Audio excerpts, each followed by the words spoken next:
I'm Larry Fedoruk, and this is my weekly podcast. Later That Same Life. Season 3, Chapter 6. The Non Sequitur episode. The sequel. Yes, this is the second in a series within my series. A non sequitur episode. Random thoughts.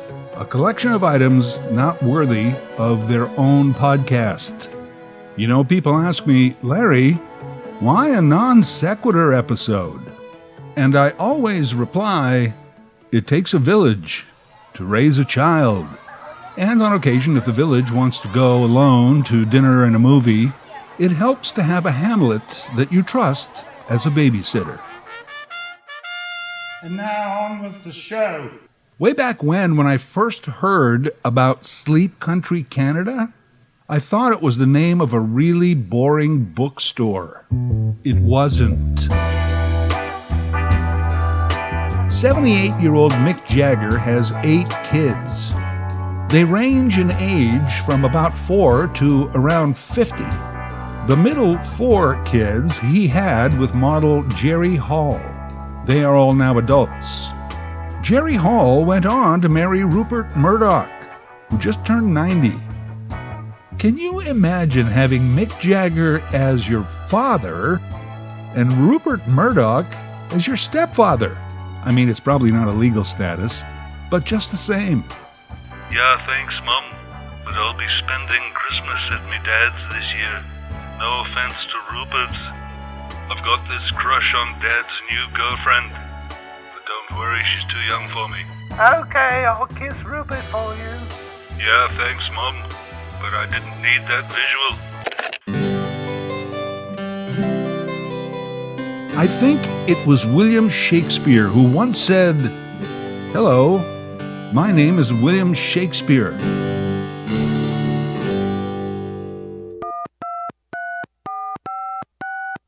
Do you know anyone who ever got prompt, courteous service from a 1-800 number? First, there's 1 for English and 2 for French, except several call centers out of Quebec, where they want you to press 2 for English and 1 for French, because French is number 1. Why should they always be the second choice?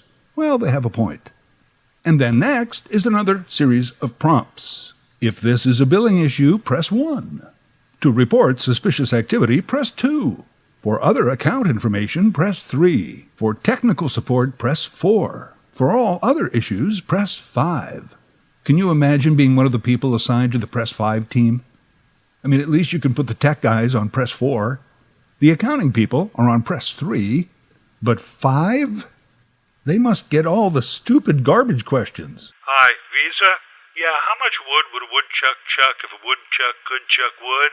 And would it vary in a leap year?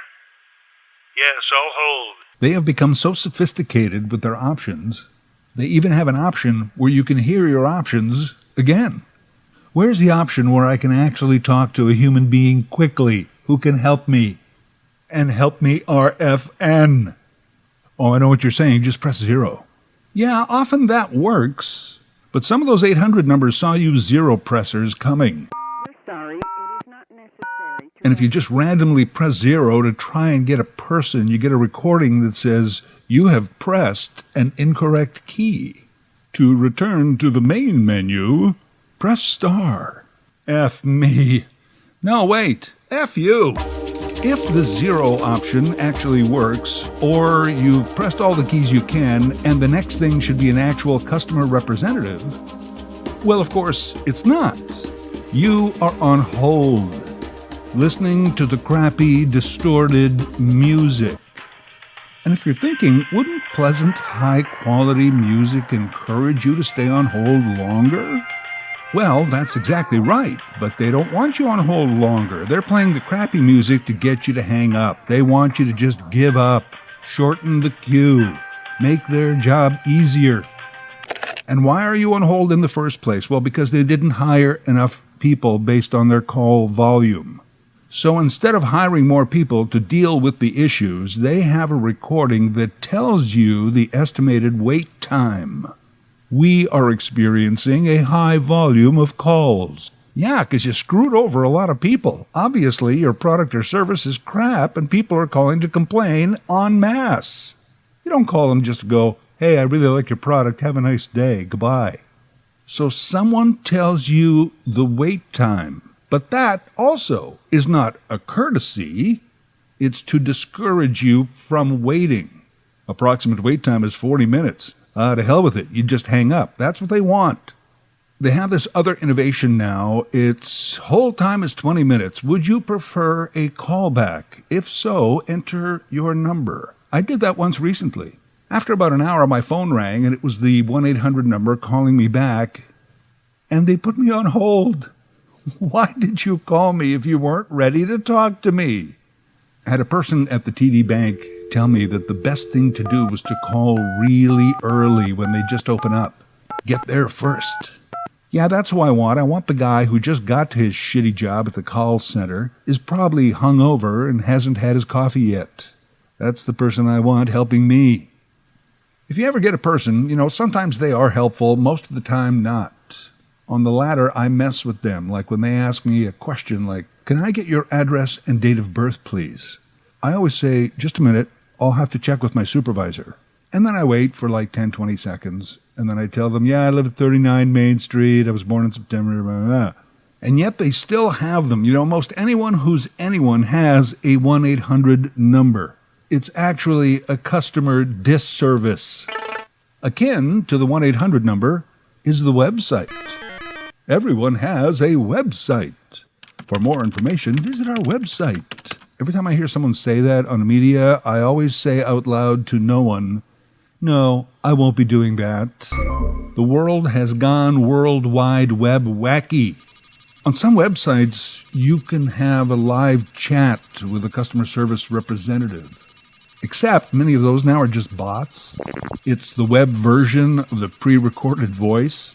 Sometimes they just direct you to their FAQ page. Have you ever read any of those FAQs? They don't seem like questions that anybody would ever ask, much less frequently. Here's my FAQ. How the hell do you think that having a website and a 1-800 number is of any help to anyone? Bank with TD Canada Trust. We put the sweet FA in FAQ. I'm surprised no one has done 1-800 visit our website, where no one is ever standing by and nothing is of any real use. It wouldn't help someone's business, but at least it would be accurate. It's estimated the world has 1.2 billion websites. That number growing by the second. 1.2 billion websites. What are the chances I'm visiting yours? 1-800 visit our website. It's almost worthy of its own podcast. But not quite. So let's move on. If you understand golf, you will understand the brilliance of this idea. It came from my buddy's dad, who in retirement worked as a golf course marshal for a while and figured this out. He thought that on all public courses, you should only be able to play until you hit the par for the course. Let's say the course par is 72. So you as a golfer, you pay to hit 72 shots. Once you have, you're done. You have to walk off the course. Some hackers could hit 72 by the 10th hole. The object for you as a golfer would be to play longer. I'm not sure how you'd police this, especially since most amateur golfers just cheat all the time. But I love the idea. Speaking of genius ideas, my friend's brother came up with a brilliant idea for cooking grocery store frozen French fries in the oven. You know the directions, spread the fries out on a cookie sheet, bake at 1,000 degrees for 10 to 12 minutes, turn, and bake another 10 to 12 minutes.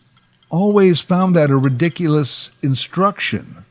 How do you flip over French fries? It's not a pancake. There's dozens of them there.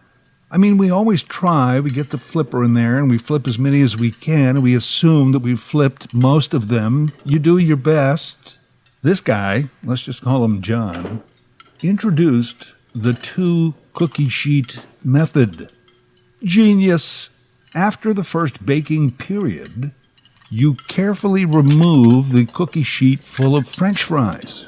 You place the second cookie sheet upside down firmly over the fries. Then just flip them over. Put the second cookie sheet in the oven to finish the cycle. Your fries perfectly flipped. He invented that. He introduced the second cookie sheet. And it may have been the first ever kitchen hack. By the way, oven-baked French fries, in general, still the worst. Why haven't they mastered that yet? I guess I have to invest in a deep fryer and regular tanker deliveries of oil. What about an air fryer? I mean, I hear they're okay, but what I want is a nice greasy French fry. I don't want an airy French fry. I guess I'll just have to continue to get my French fries on the outside. Or I guess I could just give up French fries altogether. But that's not going to happen. Almost as bad as oven fries are frozen pizzas. From the grocery store to your oven. They just haven't figured out how to make a decent grocery store frozen pizza. Not even Dr. Oetker, the German pizzaiolo. Thank you, Dr. Oetker. Your pizza crust tastes like it came from Dr. Scholl's. Frozen pizza is kind of a dumb idea to begin with. Crappy processed, previously frozen mystery ingredients in your oven for 20 to 25 minutes. When, in about 30 minutes, you can get a ton of pizza, fresh and piping hot, to your door from a professional. Or, some people like to make their own pizza from scratch. Speaking of this, why is pizza so cheap to order in, but so expensive to make at home yourself? Whereas Chinese food is the opposite. Think about it. Oh, hey, back to the Rolling Stones for a second. Bless the Stones for putting out new music. I guess even after 60 years, they still have a lot to say. And then they go out on tour to promote it, because that's the way it's always been done. I believe that everyone on the planet has seen the Stones live at least twice. And not once at any Stones show has anyone booed the classics and asked them to play the new stuff. I saw her today at the reception. Boo, play the new stuff. Boo, play the new stuff. Never happened, but they're cranking out the new tunes. Good for you. Have you ever noticed that the more expensive and bigger they make a boat, the less boat-like it becomes? From a cabin cruiser to a yacht, to a bigger yacht, to a massive yacht, to an ocean liner. How was that cruise there, Dagmar? Oh, fantastic. You wouldn't even know you were on a boat. It's so huge. Great. Why didn't you just check into a resort hotel then? Same feeling, same buffet, and less chance of the hotel suddenly being upside down in the ocean. Hey, whatever happened to those guys in a van who would stop you in a mall parking lot to see if you wanted a deal on speakers? They always had a great deal going on speakers. Did anyone ever actually buy speakers from them? I don't see those guys anymore. I guess business dried up. Where do you suppose they went? What are they doing now? Do they all work at Best Buy? And in general, the guys selling stuff out of a parking lot or by the side of the road. Let me see, there was the frozen lobster guy. I haven't seen him in a while. Around Mother's Day, there were people with buckets of roses and assorted cut flowers. I love you, Ma. On the way here, I pulled over on the side of Highway 9 near the auto wrecker, and I got you these. Happy Mother's Day. There's always a flag guy. They're usually around in Euro or World Cup times. I have not seen a van full of fireworks for some time. They always used to be around on a long weekend. Maybe they cracked down on them. The most unique guy-in-van parking lot offer I've ever seen, absolutely true. He had a big display around his rusty van, and he was waving people in. And what he was selling was kids' tricycles and Tide laundry detergent. Just those two things. No fireworks, no flags, definitely no lobster, just tricycles and tide. Stacks of them. And people were shopping.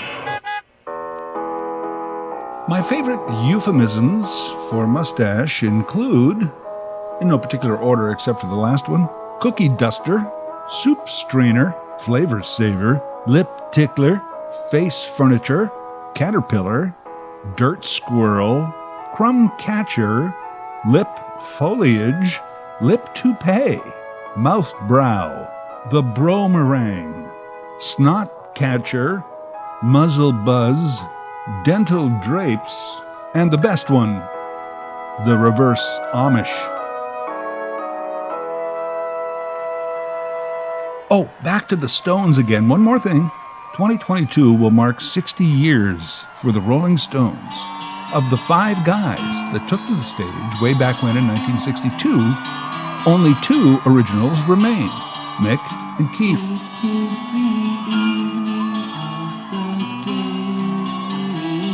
Brian Jones died in 1969, Bill Wyman left in 93, Charlie Watts died this past summer. Now, Ron Wood joined the band in the 1970s. He fit in so perfectly, he feels like an original, but he's not. There's just Mick and Keith, and they're still out there as the Rolling Stones.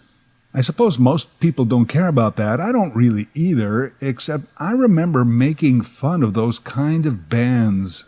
The kind of bands who would play the lounge at the airport Ramada. 3 nights only, it's the original Coast and Airs. In the 50s and 60s, they sold more records than Elvis combined. And you'd go like, oh, my parents always played that when I was a kid. It might be cool to go see them. Then you find out that all the members of the Coast and Airs are dead. And the band is like the lead singer's grandson on drums, 2 cousins and their neighbor on guitars and keyboards, and featuring the bass player from Thunderclap Newman. And they don't sound anything like the records. Not even close. What a ripoff. So I'm asking, at what point is that the Stones? It's like Townsend and Daltrey is the Who on their 23rd farewell tour. Give up already. At some point, it's going to be 150-year-old Keith, because he'll live that long, on stage with a drum machine, playing in front of a large screen which features animation of Mick Jagger's lips. Ladies and gentlemen, the Rolling Stones. Oh, and back to pizzas for a bit. Well, actually, Italian food. Let me ask you, on a menu at an Italian restaurant, isn't 90% of it just the same food? Hey, Tony, what's good tonight? Well, we got a nice spaghetti, huh? Stringy pasta covered in a spicy tomato sauce. We sprinkle some cheese on top, served with a nice garlic bread. Yeah. Okay, how about a nice lasagna? It's flat pasta. We layer it with the tomato spices and cheese, and then we serve with a nice garlic bread. Yeah, okay. Or how about a cannelloni? We stuff the cheese right inside the pasta, and then we pour the spicy tomato sauce on top with a nice garlic bread. What about gnocchi? Well, that's a nice pellet of pasta, and we pour the spicy tomato sauce over it with some cheese and a garlic bread. Or what about rigatoni or penne? Look, you gonna order or not? I mean, even pizza is basically just the garlic bread with the tomato and the cheese. Except there, I guess you'd have to have the pasta on the side. Hey, this is not a criticism. It's all delicious. I've just never seen one nation come up with so many names for tomato, garlic, basil, pasta, and cheese. The most ridiculous expression I hear people use all the time is, ooh, to be a fly on the wall, right? It's like when 2 people are holding a private discussion or a meeting that you are curious about. Ooh, to be a fly on the wall. Really? So you are so interested in that information, you are willing to give up your life as a human being to become a tiny, irritating insect. An insect that exists by drinking ditch water and eating shit and has a lifespan of about 28 days. Unless, of course, you are killed beforehand as the annoying pest that you are. You want to be all that just so you can be on the wall in that room. And that's assuming that as a fly, you would be able to understand whatever human language is being spoken in that room. And further, that you, as a fly, would be able to act upon the information. Yeah, how many flies do you think are saying, "Oh, yeah, so this is a good time to buy Apple stock just before the merger. Glad I was on the wall in this room for sure. I stand to make billions." Or maybe you want to be the fly from the Jeff Goldblum movie, some human fly hybrid monster, except you'd be like 6.5 feet tall, and I'm sure that if you were on the wall during the diplomatic negotiations, you might be noticed. Ooh, to be a fly on the wall. There's a few news anchors that always say that, and I always think, I wish you were a fly on the wall too, because then I could spray you with an entire can of Raid, and nobody would ask any questions.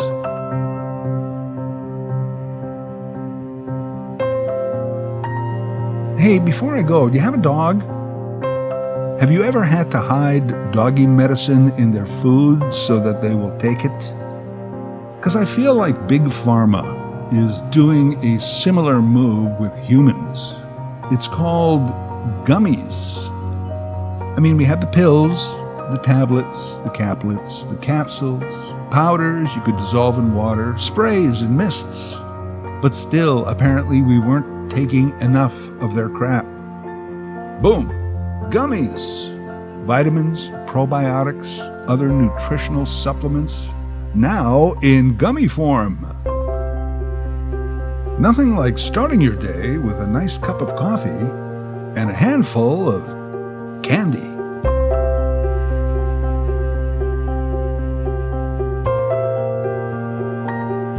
Later That Same Life is written, voiced, and produced by Larry Fedoruk. LarryFedoruk37@gmail.com. Subscribe to Larry's podcast YouTube channel. Get automatic notifications with each new episode.